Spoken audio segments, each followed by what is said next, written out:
Le lycée franco-hondurien est une institution éducative qui a été créée en 1966 en Honduras Tegucigalpa suite à la demande d'un certain nombre de familles et afin que la communauté française au Honduras puisse recevoir un enseignement à la française.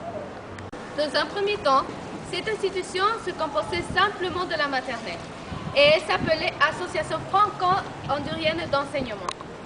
Actuellement, elle compte le primaire homologué en 1989 et en 1990, le secondaire qui reçoit l'homologation de l'Agence d'enseignement française à l'étranger. Depuis 2010, le premier a été homologué. Bonjour, nous sommes ici avec le monsieur Rémi Clavien, qui est professeur d'histoire et géographie et aussi employé de l'histoire au LPH. Voici quelques questions. D'après vous, le lycée franco-hondurien est une école à la française et qu'est-ce qui est pour vous l'éducation à la française, monsieur? Oui, donc est-ce que c'est une école à la française? En grande partie, c'est un établissement biculturel. Donc on retrouve les deux aspects, c'est un établissement de culture hondurienne, c'est une population, mais on essaye de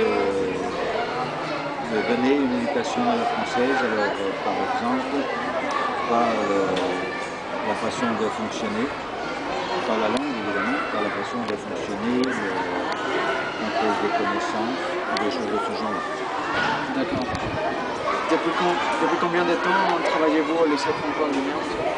Depuis 1998, ça fait 23 ans. Depuis quelle année êtes-vous professeur?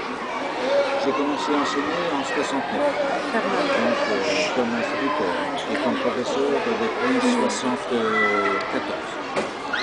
Quels sont d'après vous les plus grands événements et changements passés au LPH? Il y en a de plusieurs sortes. Il y a les conditions matérielles d'enseignement ont bien changé, par exemple par la construction du nouveau bâtiment, ça fait maintenant 5-6 ans.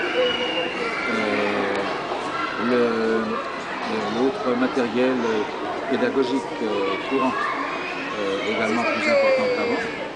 Et puis également, ce qui a pas mal changé, c'est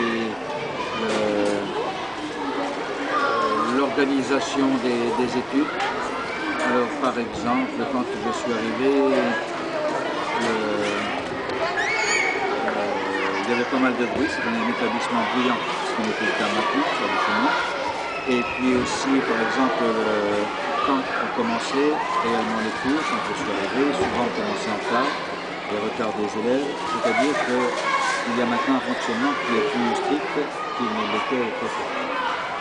D'accord. On vous remercie, monsieur le professeur. C'était un plaisir.